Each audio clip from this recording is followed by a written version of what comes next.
What's going on, guys? Sam Adams here, and welcome to a brand new episode of Caffeinate. Today, for March the 13th of 2019, my name is Samuel Adams, and welcome to today's show. Now, for those that, of course, are brand new to the program, this is a daily gaming news podcast where I bring you the hottest gaming news from around the industry, and I'll let you guys know what is going on in one tight, neat little package. And today, we have some fantastic news for fans of the long-running Halo series because the Master Chief Collection is finally coming to PC. But not only that, it's also coming directly to Steam, which is not something that I think really anybody expected. But without a doubt, fantastic news. And on top of that, Halo Reach is coming as well, which just is the icing on the cake, the cherry on top, in my opinion. Now, on top of that, for those that are fans of Borderlands, Gearbox is teasing Borderlands 3 on March the 28th. Not launching, just a release announcement of some kind, maybe a first trailer, but it looks to be that is definitely going to be the case. Now, Google, a strange entrant into the gaming world, is teasing its future of gaming vision ahead of GDC of 2019, so we'll talk more about that. Sega has stopped the sales of Yakuza Spinoff Judgment in Japan after the director has been arrested for alleged cocaine abuse. We'll talk about that. DayZ is finally coming out of Xbox Game Preview and gets its full Xbox One release. Game Pass is getting one of the most notable games of the past 10 years, which is just another fantastic addition to the already stellar lineup of Xbox Game Pass. There are brand new Apex Legends that have been data mined, and there are, without a doubt, a lot of legends going to be coming to that game over the next few months. And finally, Sony is expanding PlayStation Now to 7 more European countries, one that's short and sweet to end off the show. But that's pretty much the lineup for today's show. If you do want to stick around, I hope you enjoy what you find. And of course, the show is hosted live 5 days a week, Monday through Friday at 7 a.m. Eastern Time over on twitch.tv/TheSamuelAdams. But without further ado, let's go ahead and dive into it, shall we? Starting things off today, Halo the Master Chief Collection is coming to Steam, and Halo Reach is joining the collection too. Microsoft finally confirmed during that's yesterday's Inside Xbox show, that Halo the Master Chief Collection is coming to PC, and it will include Halo Reach, the 2010 prequel to the original Halo Combat Evolved. The PC version of Halo Master Chief Collection will come in stages, with each game released individually in chronological order rather than all of them together in one big bundle. That means Halo Reach will be first, followed by Combat Evolved, Halo 2, 3 ODST's campaign, and Halo 4. 343 Industries said that staggered schedules will enable it to ensure each game is, quote, right, emphasis theirs, with PC standard features including field of view sliders, 4K resolution, and ultra-wide monitor support, adjustable frame rates, and remappable keys. Beyond their initial launch, the games will evolve and grow over time with community input, Microsoft said. Quote, we're embarking on a journey with our community to build a PC experience that delivers on PC gamer expectations, Community Director Brian Gerard said. The team is passionately committed to ensuring that all of the features, bells, and whistles expected in a modern PC title are included with the Master Chief Collection. Pricing and release dates have not been announced, but it's great and a little surprising that the Master Chief Collection will be on Steam as well as the Microsoft Store. In fact, it's already listed there as of right now. Halo is a full-on Microsoft series, but not having to deal with that mess of a digital storefront makes the announcement more exciting. And of course, more information will be revealed this weekend at South by Southwest in the lead up to the launch at Halo Waypoint. Now, this is jam-packed with information. The first thing that I want to point out is the release schedule, because it's a staggered release. Of course, whenever the Master Chief Collection released on Xbox One back in November of 2014, you did have this kind of giant swath of games that came out, and the campaigns themselves worked well and functioned properly on the Xbox One, because again, it's Xbox hardware, so it's not that difficult to scale up and change a couple of things here and there to create this giant collection. However, as we all remember, the multiplayer was incredibly broken for a good long while after it launched on Xbox One, just recently having recovered to the point where it is marginally playable at this point. However, whenever you're talking about this PC release, I love the idea of releasing each individual game one by one and ensuring that that specific experience is one that fits the expectations of the PC gaming community, which are significantly higher as compared to the traditional console player. People that play on PC expect a lot more features, specifically the ability to tune into what they expect to get from the game. If they want to play at a 100 field of view instead of a 70 or 60 or whatever it might be, that is definitely something that needs to be not only technically ready, but also capable within the game. And so now that you have this movement to bring these Halo games to PC, I can't help but notice that the entire gaming community on PC is so incredibly excited. Of course, you have games that look absolutely stunning on PC. You have things that blow my mind every day. But even with all these fantastic new announcements, these innovations, these games that have pushed the boundaries of what has been possible in the past within the world of gaming, just to announce these old Halo games are coming to PC with a new coat of paint has absolutely blown people's minds, and I am all about it. So if you did want to get in on the Halo Master Chief Collection whenever it does launch on PC, you can definitely stay tuned to South by Southwest along with Halo Waypoint and get some more information on all of that good stuff. And of course, I'll update you guys on the show whenever we do know more information. But without a doubt, this is a day one purchase for me. Back whenever I was playing on PS3, a young thick lad playing on PS3, I actually traded my PS3 in to get an Xbox 360 because I had heard so much about Halo, and I will say, it didn't disappoint. Halo is a good first-person shooter, one that really did lay the foundation for the gaming industry as we know it today. So with that being said, glad to see it finally coming out after a long-rumored release, which we've been talking about on previous episodes of Caffeinate. But speaking of long-running rumors, Gearbox is finally teasing a Borderlands 3 reveal, this time for March the 28th. It's only been 5 years since the last game. Only 5. Not too long. I was in high school. Yes, an honest-to-goodness Borderlands sequel, not a pre-sequel, appears to be on the horizon. Gearbox has posted a teaser for what's likely to be the Borderlands 3 reveal at PAX East on March the 28th. It doesn't say much about the game, but there is not much mystery here. Not when it features Borderlands' signature cel-shaded art and a 3 at the top. There have been hints as to what the title will involve. Company chief Randy Pitchford demonstrated early Unreal Engine 4 technology for the next Borderlands game at GDC in 2017, and it was evident that the visuals would be a huge departure from the post-apocalyptic look of earlier releases, even if they'd be much prettier. The question is whether or not the gameplay will receive a similar tune-up.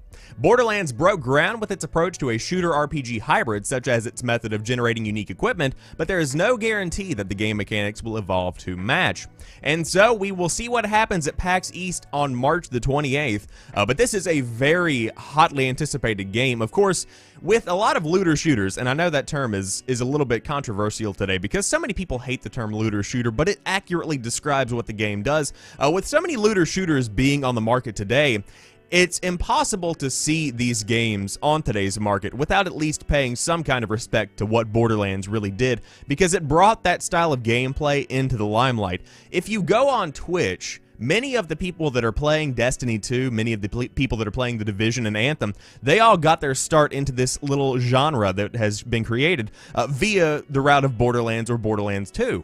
And so with Borderlands 3, there's this incredible amount of hype because, quite frankly, they're good games and ones that you can pour hundreds and hundreds of hours into. The Borderlands franchise is one that is unlike any other. It really is something that is incredibly impressive, and I know a ton of people are excited to see what Borderlands 3 is going to be bringing to the table. Of course, tons of news is going to be coming out of PAX East, so you can always tune in to the show to see what does happen, and of course, there are always videos and stuff up on YouTube whenever that goes on. But without a doubt, excited to see what they reveal with the new Borderlands 3 on March the 28th. Could be some exciting stuff coming down the pipe, and again, who knows? Could be completely different, could be relatively the same, but hey, there always has to be some level of familiarity whenever you're talking about bringing in a game that is, of course, a direct sequel to something that already exists. So, we'll see what happens. They have some creative talent, but hey, let's keep it Borderlands, you know what I'm saying? But moving on to the next story of the day, Google is teasing its future of gaming vision ahead of GDC 2019.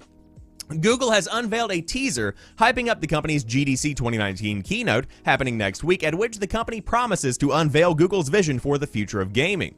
The teaser trailer doesn't show off much. It flips through a series of locations from sci-fi spaceships to a garage to backstage of a concert as the camera slowly zooms in at each location towards a white light. Google isn't offering any details beyond that teaser about what exactly its plans for the future of gaming are. The teaser comes with the tagline to, quote, gather around, with a link to the Google Store sign-up, teasing a new way to play. But the company has been recently making inroads into the gaming market. While rumors abound that the company is planning to unveil a potential console or streaming platform at GDC. Whatever Google is teasing, we will know what the company is bringing when it hosts its GDC keynote on March the 19th at 10 a.m. Pacific Time, 1 p.m. Eastern.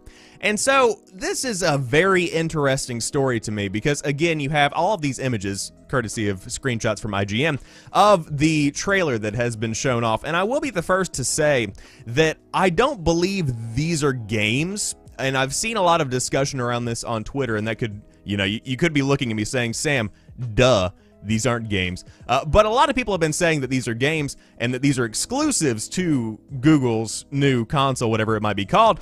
No, these are engine renders, I believe, if I am understanding this correctly. But with that being said, interesting to see that Google is trying to break into the market, and the question is, will they be able to? Now, of course, I was one of the people that was selected to join in on the Assassin's Creed Odyssey trial of Google Cloud, or Google Project Cloud, I believe is what it's called, where essentially you could stream a game from your browser. So I was playing Assassin's Creed Odyssey in my browser, and I've said it on episodes before, but essentially the game on my Google Chrome browser actually played better than Assassin's Creed Odyssey on my PS4 Pro. And I'm not even kidding. That's insane to me, but it's also very true. And so I don't necessarily want Google to unveil a piece of hardware. I don't necessarily need a Google branded Xbox One X or whatever it might be. I don't need any of that kind of stuff. What I want Google to do is to embrace their role as a technology company and to bring something brand new to the table that doesn't require any kind of physical hardware, something that can be played in the browser and can be widely adopted without having to get in on a very expensive piece of hardware early on in its life cycle, is something that I think a lot of people would definitely back.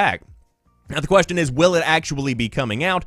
We will see what happens, but Google has some money to throw around, and of course, gaming is getting bigger and better than ever by the day. So to see them unveil a streaming platform or a console would not surprise me, but we'll see what happens next week. And of course, very exciting stuff. I see a lot of people saying, oh, Google's getting in on the console market, and I've seen mock-ups of the controller being thrown around on Twitter, one that I shared. The controller mock-up looks absolutely awful, but again, not confirmed that that's the final design. It's one of those things where we just have to take a step back and see what happens, because it could be great, it could be bad. But we'll see you next week whenever we do finally get some confirmation. Now let's talk about this Sega stopping the sale of Yakuza Judgment in Japan story.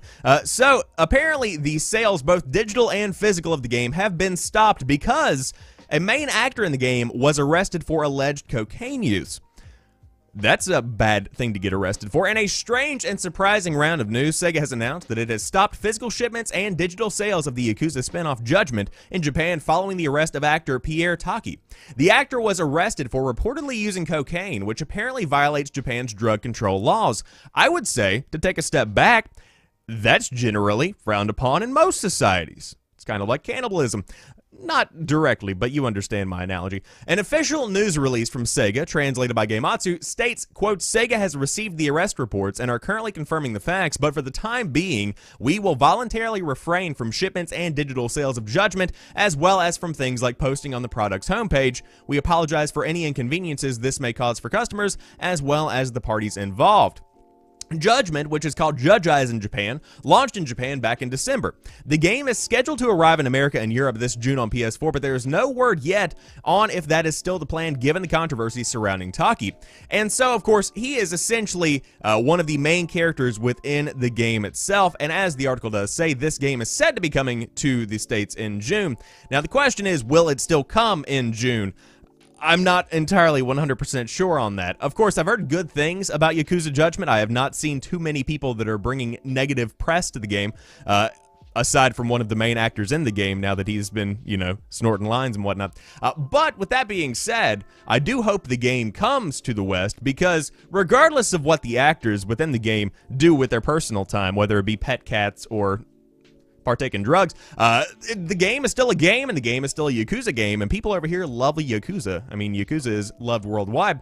So definitely hoping the game does come in June, but I wouldn't be shocked to see at the very least some kind of delay as they kind of work through this. And according to this article deeper on down, Apparently, he could go to prison for 7 years because of the use of this forbidden drug. So again, let's go ahead and say it together. 1, 2, 3. Don't do drug, okay? So, just saying. Don't be that guy. DayZ, a game that has been on the market for quite some time, leaves Xbox Game Preview and gets its full Xbox One release at the end of March. Bohemia Interactive's long-in-the-works online zombie survival game DayZ finally leaves Xbox Game Preview and launches in its version 1.0 guise on March the 27th. It has been a long road for DayZ, of course. It started life as a fan-made mod for Bohemia's Arma 2 in 2012, but was adopted as an official standalone project by the developer once its popularity soared. The mod gained over 1 million players in the first 4 months of release. DayZ entered early access in 2013 with original creator Dean Hall at the helm, but its protracted development, which saw Hall depart in 2014, meant the game didn't join Microsoft's early access style Xbox Game Preview program until August of last year. Then things started to happen quickly. DayZ left alpha and entered beta last November on PC and received its 1.0 release on the platform a month later. At the time, Bohemia said it anticipated an Xbox One release in Q1 this year, and here we are now. To celebrate DayZ's full Xbox One launch on March the 27th, Bohemia has unveiled a new cinematic story trailer, which you can check out above. It has also offered early details on what Xbox One players can expect to see the game transition over its version 1.0 release, including improved rendering performance, optimized inventory performance, and more. Previously, Bohemia suggested it would be aiming to launch a PS4 version of DayZ simultaneously alongside Xbox One's proper release. Currently, however, the developer has offered no additional word on Sony's platform. So, this is what I would consider to be one of the conclusions to DayZ. Now, as Gammo says in the chat, the mod was great, standalone not so much.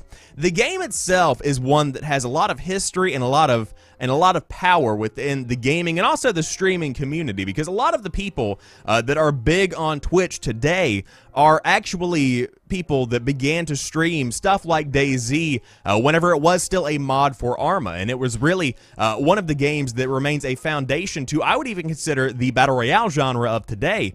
But with that being said, interesting to see that it's finally coming out in its full release. The question is the audience still there? Do people still want to play DayZ, especially on the Xbox One, with so many games coming out these days, and with so many new games that have kind of filled that niche? Is there still a place for DayZ? And I do think that there really is a place for the game in the console market, especially because if you do have something that is, quite frankly, a zombie survival game at its very core, I think that you can definitely build something around that, and especially a game that looks as good as DayZ does. Again, it's not breaking any kind of graphic boundaries or anything, but it's a pretty solid game, especially if they have worked out all of the kinks with the version 1.0 release. You could be seeing a pretty big level of success with this one. Again, probably not going to be breaking any records, but it was popular once. It can be popular again, in my opinion. But we will see what happens whenever the game does launch later on this month out of early access, which has been just a hellscape for that game over the course of the past few years. It has been a long time coming, without a doubt. But speaking of Xbox Game Preview and Xbox Game Pass, let's talk about a big game coming to Xbox Game Pass, because it's soon bringing Minecraft. You might have heard of it. It's a small little indie game. Joining the subscription service on April 4th comes Minecraft, again coming to Xbox Game Pass. Revealed yesterday on Inside Xbox, Minecraft will be playable with an Xbox Game Pass subscription starting on April the 4th of 2019. The service itself costs $10 per month and includes access to a solid core of new and old Xbox One games, and if you are looking to try it out anytime soon, you can get your first month for just $1. Minecraft has upwards of 91 million users a month, and this move should give that figure a nice bump up. But I wanted to mention this, number one, because a lot of people have Xbox Game Pass, and number two, this adds a significant amount of value, especially for younger players who are looking for stuff to play in today's day and age, because, quite frankly, Minecraft is a good game. Now, I don't play it regularly. I haven't played it on the daily since probably 2014, maybe 2013, somewhere around there. But without a doubt, the game enables creativity. It enables exploration. It's a very cool little game. even at its core value, which, you know, has changed a lot since back in the day, but definitely one that is worth checking out, especially if you have Xbox Game Pass. Again, $1 a month for your first month, and then it's only $10 a month, and you get access to a giant slew of games on your Xbox One, and hopefully, as time goes on, the subscription will continue to improve on PC, because I know that's one big push they've been trying to do over the course of the past few really months, close to a year now, is bring that subscription value up on PC. So with that being said, you can dive into it and check out Minecraft on April the 4th as it does hit the Xbox Game Pass. Now, you might still be playing Apex Legends, and you might say, hey, when are we going to be getting brand new Legends? And also, you're probably saying, when does Season 1 start? That's what we're all saying. But according to some more data mining, there are some brand new characters, 8 specifically, coming to the Apex Legends roster. That is a lot of Legends. And again, if you have the video version of the show instead of the podcast version, you can see this right now. You literally have so many people to choose from. I mean, we're not talking Overwatch numbers right now, but this is a lot of Legends here, if I'm being honest with you. So, with that being said, I can go back to the article. The data miners are still digging away at Apex Legends, and it looks like one may have struck gold. Seemingly, 8 new characters have been uncovered, along with icons, concept art, and names. The whole list was posted on Reddit, along with the previously leaked Octane and Watson. Data miner Shrugtal discovered the unannounced characters, though what their abilities might be remains a mystery. The Octane and Watson data mine reveals tricks that are up their sleeves, but it's possible the others are so far off that even Respawn hasn't figured out exactly what abilities they will boast. Finding them in the game's files doesn't guarantee that they'll appear, of course, though one of the leaked legends was already teased in Pathfinder's concept art. If you take a look at the top left, you will spot one of them on a banner above the Wraith poster. He's got a bit of a cyberpunk street samurai vibe, and presumably that sword isn't just for decoration. And so Respawn has not yet announced any new characters, though the first Battle Pass is predicted to come out today, March the 12th. It did not. You lie. Along with Octane. It is very much in keeping with a game that got leaked and suddenly appeared in a matter of days.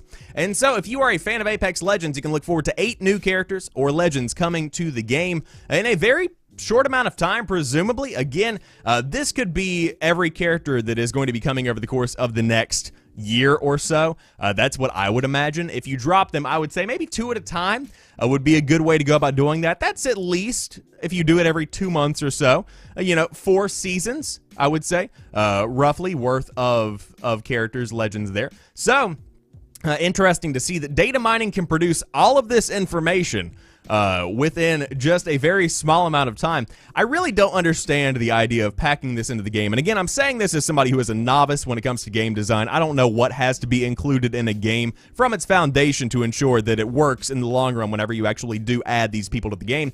But if you don't want something to be known, should you really include it in the game in a society that's so incredibly infatuated with data mining? Is that really a good idea? I don't know.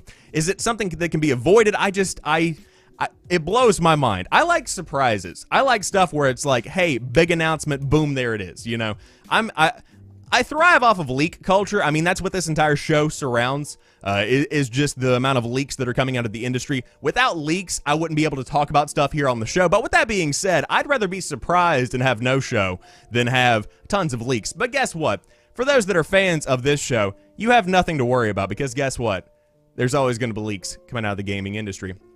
But again, if you do want to check out Apex Legends free-to-play on Xbox One, PS4, and PC, and of course, brand new updates coming out very soon along with Season 1, and it is a fantastic time. I've put roughly about 55 hours into it. I kind of got burned out on it, to be honest with you, and I've also been trying to wrap up college stuff. I'm graduating in May, but without a doubt, one of the best Battle Royale games that I have ever played. Just a genuinely good time, especially if you have friends to play with. If you have a giant, squad of 3, not really giant, but you know what I'm saying, then you can definitely dive in and have some really, really good fun, without a doubt. Now, Gammo also has a good point. It keeps people talking about the game whenever they might not be otherwise. That's a good point about leaks, without a doubt, because a lot of people have kind of fallen off with Apex Legends. Again, still a massive game, but people aren't really as talkative about the game as compared to when it first stealth launched overnight, seemingly. But We will see what happens over the next few months as more info comes out about Apex Legends and the brand new characters coming to the game. And to wrap up today's show, if you are a fan of European PlayStation Now subscriptions, guess what? I've got a big story for you. Sony has expanded PlayStation Now to 7 more European countries. It is out of beta in Italy, Spain, Portugal, Finland, and Scandinavia. Sony is bringing PlayStation Now to more countries across Europe. As of today, players in Italy, Spain, Portugal, Finland, Sweden, Denmark, and Norway have full access to the game streaming service. A public beta opened in the nations last month. While it may have taken several years for PlayStation Now to arrive in these countries, gamers there can take advantage of a library of hundreds of games at the outset, even if the service could use more PS4 titles in particular. Meanwhile, players can store some games on their consoles instead of having to stream them from Sony's servers. Now, for those that don't know, PlayStation Now is a good concept with bad execution, but something that could very well evolve over time. In a way, it's a lot like Xbox Game Pass, but a bit pricier if I remember correctly. But it's a good way for people to get access to classic games that they might not get access to otherwise. I know that I think there are PS2 and PS3 games available for streaming onto your PS4, and overall, really good looking service coming from PlayStation, but something that could definitely use some work. However, to be able to have it worldwide, regardless of where you are, is definitely the end goal, I would say. Something that is without a doubt going to help the service in the long run, but it does need to be refinagled. The pricing probably should be adjusted. I know at one point it was astronomical whenever you're talking about how much they were asking for a monthly subscription, but without a doubt something that, as I said, has potential and that could evolve over time. As of right now, though, should you dive in on it? It's still debatable. I probably wouldn't, but with that being said, let's back up. I probably wouldn't, and that's coming from a PlayStation fanboy, but with that being said, you can if you want, now in 7 more countries in Europe. But with that being said, that wraps up today's episode of Caffeinate. If you did enjoy this show, be sure to drop me a like down below if you are watching on YouTube. If you're hanging out live in the chat, I appreciate you being here and hope you did enjoy the show this morning. But you can always catch a brand new program 7 days a week. Just kidding, 5. Monday through Friday at 7 a.m. Eastern Time over on twitch.tv/TheSamuelAdams. It's then put up on podcast services and YouTube, and tons of links litter the description box down below the YouTube video. But with that being said, you guys have a fantastic rest of your day. I will talk to you tomorrow morning, and have a great one. Peace.